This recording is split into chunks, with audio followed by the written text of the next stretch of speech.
Salut à tous, j'espère que vous avez passé un super week-end. La question que tout le monde se pose, c'est est-ce qu'on va avoir cette fameuse correction pour pouvoir recharger comme il faut et faire clairement all-in, ou est-ce qu'on va directement partir et faire du up-only sur le BTC et l'Ethereum et jamais revenir récupérer et nous faire une deuxième petite vague baissière? C'est ce qu'on va essayer de répondre dans cette vidéo. Encore une fois, j'espère que ce genre de petite vidéo vous plaise, où vraiment on se pose une question, parce que perso, avant cette vidéo, avant que je fasse un petit peu mes recherches, c'est du 50-50, c'est clairement du 50-50. Donc à vous de faire votre propre avis, à vous de voir qu'est-ce qui est le plus pertinent et à vous de prendre vos décisions. Personnellement, moi je vais vous montrer aussi ce que j'en pense, même si je sais que c'est du 50-50, mais j'ai quand même une préférence à ce que on fasse un certain mouvement plutôt que l'autre. Et puis simplement je vais vous montrer qu'est-ce que je vais acheter si jamais on y revient. Enfin bref, j'espère que cette vidéo vous plaira. Je vous souhaite à tous un bon visionnage. On est parti. Crypto, million. Alors, on va prendre un petit peu de hauteur. Je pense que c'est super important de savoir où est-ce qu'on est. Alors, en grosse time frame, on est clairement haussier. Vous voyez que ici en grosse time frame, on est clairement haussier. Ici, en moyenne time frame, on peut voir que on est venu faire des sommets de plus en plus bas et des plus bas toujours plus bas. Donc en gros, en grosse time frame, on est haussier. Moyenne time frame, ici, on est baissier. Et en low time frame, ici, on peut voir qu'on est haussier. Notre objectif, c'est de long quand toutes les time frames sont haussières, ce qui me semble logique. Donc pour le moment, il faut et je veux voir une inversion de structure, donc qu'on change cette tendance ici. Pour le coup, on peut largement revenir ici et se faire rejeter sans trop de soucis et venir récupérer un nouveau plus bas.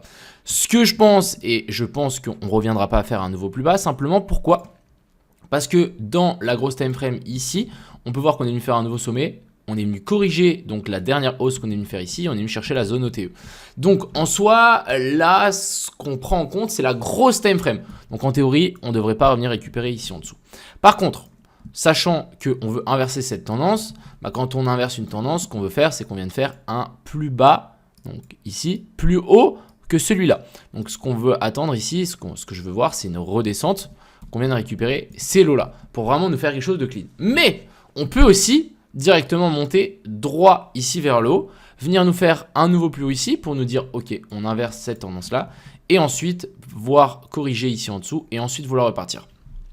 Ce qui est largement possible. Ce qu'il faut comprendre, c'est que dans une tendance haussière, quand on est vraiment dans une phase d'impulsion ici assez forte, c'est qu'on fera toujours une correction, on fera toujours une impulsion en 1, 2, 3, 4, 5. Et du coup en fait la 3 ici, elle est toujours super violente. Et c'est un petit peu ce qu'on est en train de faire sur le BTC. Si on dézoome un petit peu, on va pouvoir se rendre compte qu'on est venu faire ici une 1, 2, 3, 4. Et du coup, ici, il nous manque la vague 5. Du coup, cette vague 5, elle est en construction.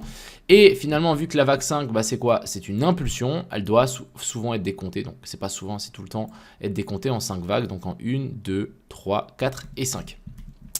Alors, maintenant, la vraie question, c'est se poser, est-ce que ici, on a réussi à décompter finalement ce mouvement-là en plusieurs vagues, ou est-ce que on est vraiment, est-ce qu'il ne nous manquerait pas finalement la baisse qu'on veut voir ici, en tout cas que je veux voir, ou est-ce qu'elle n'est pas ici? Donc ici, vous voyez qu'on a sous-décompté ici en A, B, C, ou est-ce qu'elle n'est pas ici? C'est ce que je me suis posé un petit peu comme question ce matin. J'ai discuté un petit peu avec Rod, un ami qui fait beaucoup de vagues d'Elliott. Et il m'a dit, en fait, il y a deux scénarios et il ne sait pas trop encore non plus. C'est soit on est dans cette correction ici, donc dans une ABC. Et du coup, il a mis ça A là, ça B là. Et du coup, on pourrait voir une correction ici vers le bas. Soit on est déjà dans une impulsion, comme ici. Et du coup, on aurait une 1, 2 qui va être sous-décomptée, donc en 1, 2, 3, 4, 5. Et du coup, ensuite, on viendrait chercher la 3. Personnellement, moi, ce que j'ai posé, j'ai dit, je suis vraiment pas convaincu par la 1 ou 2 en noir. Donc, c'est celle-là. Pour un tel mouvement, on veut quelque chose de quand même un petit peu plus consistant. Et après, la créer, moi non plus, je préfère l'autre idée. Mais bon, si ça pète à la hausse, je validerai ça de mon côté. Donc, en gros, si ici, on continue à péter vers le haut, il y a des fortes chances qu'on soit dans un up only et qu'on vienne récupérer donc la 3, 4, 5. Et je pense qu'on viendra récupérer assez vite et assez... même très très vite la zone des 100K. Donc l'objectif c'est de simplement se donner des points, des zones dans lesquelles on se dit ah ok on va faire ce scénario, ah tiens ok on va faire ce scénario. Alors moi ce qu'il faut comprendre c'est que déjà là on a eu une inversion structure. Donc si je suis mon système, inversion structure, on attend une zone OTE pour simplement shorter. Actuellement on est bel et bien revenu chercher donc la zone OTE de ce niveau là. Vous voyez qu'on est vraiment pile dedans. Donc pour le coup là, on est plus dans une zone de short qu'une zone de long. Clairement, moi j'ai envie de placer des longues et des shorts, excusez-moi, et non des longues. Maintenant, ce qu'il nous faut, c'est une validation. Il nous faut un outil déclencheur pour qu'on short. Pour moi, l'outil déclencheur ici, ça va être une clôture sous la zone de fair value gap en H1. Donc, hop, on a la zone de fair value gap ici inversée. On la voit bien de ici à ici.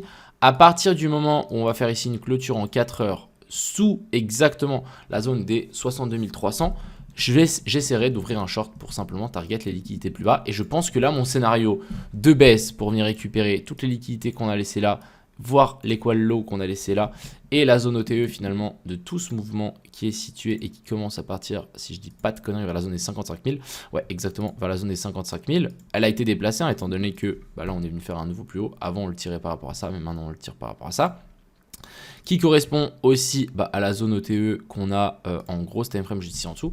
Donc, l'objectif ici, c'est premièrement, ne rien faire, parce qu'on est clairement dans un petit range de merde, on sait pas trop. Deuxième chose, c'est se dire, ok, si on fait une clôture sous la zone de fair value gap ici en inversé en H4, pourquoi pas essayer d'ouvrir un short? Et là, je pense que le scénario de baisse s'activera. Deuxième option, c'est si on nous break donc le range ici vers le haut et qu'on redescend un petit peu, qu'on latéralise et qu'on arrive à maintenir des prix au-dessus de cette fameuse zone OTE, il y a de fortes chances que le scénario up only continue et qu'on ait cherché beaucoup plus haut. Même si on a beaucoup d'alt, dont l'Ethereum qui a laissé vraiment une très très belle poche de liquidité, mais en fait c'est possible qu'on ne vienne pas les récupérer, hein. On l'a déjà fait plein de fois, les zones de liquidité ne sont pas forcément obligées d'être récupérées, un petit peu comme ce qu'on est venu faire ici, ça pourrait être un petit peu semblable à ce qu'on est en train de faire là, où vraiment on laisse plein de stop loss. Donc personnellement oui, j'ai un goût et je préférais voir une chute vers le bas, mais pour moi c'est clairement du 50-50. Ici je vous ai mis ici une autre petite indication et analyse que j'ai faite, c'est que le pump qu'on est venu faire ici c'était un vendredi, donc très bien, pump le vendredi. Ensuite on a range tout le week-end pour piéger un petit peu les gens. Moi je verrais bien pourquoi pas créer une poche de liquidité au nord et au sud le week-end avec les retail, et ensuite cette semaine qu'on ait une direction bien claire. On pourrait presque même faire une manipulation ici au nord et ensuite passer sous la zone de fair value gap. Mais en tout cas, mon scénario pour moi s'activera à partir du moment où on passe sous la zone de fair value gap inversée, pas avant. Donc me dites pas, ah ouais, tu disais que ça allait baisser. Non, non, non, je dis potentiellement. Potentiellement, comme ça peut aussi monter. Je verrai vraiment une clôture ici en dessous. Je pense que là, mon scénario sera bon. Mais sinon, franchement, full 50-50. À vous aussi de faire votre propre avis. Est-ce qu'on va laisser la chance à des gens comme moi de vouloir recharger plus bas ou pas? Est-ce qu'on viendra récupérer donc les liquidations qu'on a laissées ici en dessous? Vous voyez qu'on en a pas mal entre la zone des 64 000 et la zone des 58 000. Mais on en a aussi énormément plus haut. Donc personnellement, c'est pas parce qu'on a des liquidations qu'on va venir les récupérer. Mais vous voyez qu'ici, on en a un paquet de gens qui sont en short. Donc moi, je verrais bien quand même une petite rebaisse vers le bas pour ensuite repartir. Et encore une fois, c'est pas parce qu'on a des liquidations qu'on va y aller. C'est plus en mode, si on vient chercher ces liquidations, ça peut être intéressant. Parce que si on dézoome un petit peu, vous allez me dire, ah bah tiens, on descend à 25 000. Et je ne pense pas qu'on descendra à 25 000. Je pense que c'est assez important de prendre ça en compte. Du côté de l'Ethereum, on est venu enfin venir récupérer donc la zone de pivot. Vous voyez qu'on est bel et bien venu chercher cette zone de pivot. On est venu reswap ce high là, donc très bien. Est-ce qu'on a une inversion structure? Est-ce qu'on a quelque chose? Est-ce qu'on a un setup? On a eu une clôture sous ici la zone de fair value gap inversée qui était ici. Donc vous voyez qu'on a fait une très belle zone de fair value gap. On est revenu s'appuyer dedans avec une très jolie ici A, B et puis C. Vraiment un truc bearish. On a aussi ici un potentiel boss. Donc là, clairement, le setup est plutôt bearish. On est plus en train de retourner et d'inverser la petite tendance sur le time frame qu'on est venu faire ici. Par contre, ça devient très intéressant parce qu'on est venu chercher des poches de liquidité, la zone de pivot. On est venu chercher, non, pas la dernière zone de fair value gap, dommage. Mais voilà, là, perso aussi, Ethereum, on voit bien qu'on a plein de poches de liquidité juste ici en dessous. Donc clairement, vraiment, si de nouveau, je vais refaire la même chose que BTC pour vraiment prendre avec des pincettes, mais si on clôture ici sous la zone de fair value gap, ici en H4, je pense qu'on verra des prix un petit peu plus bas. Ensuite, on va parler du TON. Comme vous savez, on a le PDG de TON qui s'est fait arrêter, donc énorme dump sur le TON. Alors, personnellement, je m'en fous un peu niveau chartisme. Clairement, pour moi, les news, c'est qu'un accélérateur de pattern. J'y vois clairement ici une potentielle grosse poche de liquidité, donc je verrai bien. Je pense que ça peut vraiment nous valider une correction un petit peu plus grosse. On est venu récupérer les prises de liquidité qu'on avait là sans faire de clôture, donc plutôt baissier. Simplement, soyons pas naïfs, prenons un Fibo, on le tire point bas, point haut. on tire la zone OTE, on est sous bien évidemment la zone, la poche de liquidité. Donc simplement les gars, c'est simple. Attendons qu'on passe ici en dessous, qu'on passe sous la zone des 5.8, 4.5, voire on vient récupérer la zone OTE. Et là, ça pourrait être pour moi une très belle zone de rechargement pour l'automne. Si jamais on descend un petit peu plus bas et ça s'aggrave, on pourra, je pense, venir récupérer les zones de fair value gap qu'on a ici en daily, vers la zone des 3.2, mais voilà, je verrai clairement une chute jusqu'ici et redescendre. Personnellement, j'ai des tonnes dans mon bag, je vais holder. Je vais plutôt me dire, ok, si on revient ici, je vais recharger tranquillement. Ensuite, je voulais vous parler bien évidemment du Solana. Alors, le Solana, je sais que je vous en ai déjà parlé. Non, je vous en ai pas parlé. Je vous en ai parlé dans le groupe privé dans Crypto Pro. Mais en gros, ici, qu'est-ce qu'on a? On a quelque chose de super intéressant. Pour moi, on a deux scénarios qui sont plutôt pas mal. Je me dis clairement que Solana est haussier, donc on cherche des patterns haussières. Dans ces patterns haussières, on cherche des impulsions et des corrections en ABC. Donc pour moi, ici, on a eu la première impulsion. Et je pense qu'ici, on a notre point 1. Donc on a notre vague 1. Maintenant, on veut notre vague 2. Est-ce que notre vague 2 est venue chercher assez bas pour qu'on en ait une ici? Personnellement, je ne pense pas. Même si on est venu chercher la zone des 0,5, c'est déjà le premier arrêt. Mais est-ce qu'ici, on a corrigé en ABC? Non, on est descendu d'un coup. Il n'y a pas grand-chose. Alors, si je dessine, hop, on est descendu d'un coup, il n'y a pas grand-chose. Donc, je pense que la correction en ABC est en train de se faire. Donc, on est potentiellement dans une A, B et puis C. Et nous, ce qu'on veut voir, c'est une C. On veut venir récupérer les liquidités qu'on a laissées ici en dessous. On veut venir chercher la zone ATE. On va venir chercher la zone de fair value gap qu'on a laissée juste ici. Donc, deux options qui s'offrent à nous. Première option, la plus bullish, c'est qu'on chute ici sans venir récupérer ce plus haut-là. Si on vient récupérer ce plus haut-là, il y a des chances qu'on chute aussi, mais ça sera beaucoup moins bullish parce qu'à partir du moment où on va revenir ici dans la zone OTE, qu'est-ce qu'on va voir? On va voir, oh mais tiens, on a un magnifique equal high qui a été laissé ici et je pense qu'il y a beaucoup plus de chances, une fois qu'on revienne là, qu'on reparte très très fort vers le haut avec un equal high.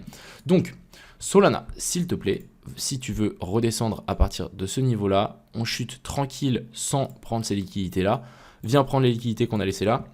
Viens chercher la FBG en 4 heures qu'on a exactement sur la zone des 126 $. Et ensuite, on pourra poser le parpaing. Personnellement, moi, je vais vraiment poser une grosse position sur le Solana, mais j'ai pas envie de la poser n'importe où. Donc, on va simplement patienter encore un petit peu. Ici, on a le FED qui est venu nous faire un magnifique rebond de environ 70% de pourcentage de hausse. Donc, vraiment plutôt pas mal. Maintenant, encore une fois, je me dis, est-ce que on va faire une correction ou pas? Je pense que oui.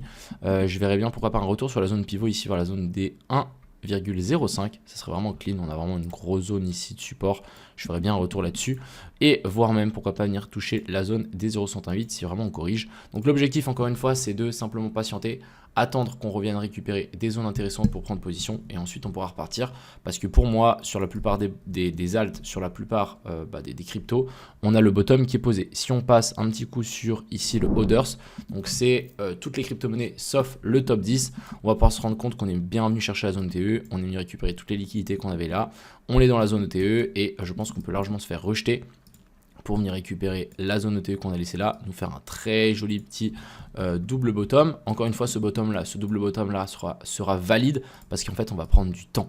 L'objectif c'est que ça prenne vraiment du temps et à partir du moment où on fera ça, donc un gros bottom qui prend du temps dans une zone OTE, pour moi c'est Gucci et ce sera le moment de faire all-in. Donc voilà un petit peu le topo, j'espère encore une fois que j'ai réussi à vous aider et à prendre une certaine décision sur ce qu'on est en train de faire ici. Je vous l'accorde, c'est pas facile, je ne sais pas non plus trop qu'est-ce qu'on peut faire, mais en tout cas je peux vous montrer des points assez intéressants à surveiller si jamais on clôture en dessous ou en dessus. Enfin bref, je vous souhaite à tous une agréable semaine, c'était Crypto Mignon, ciao.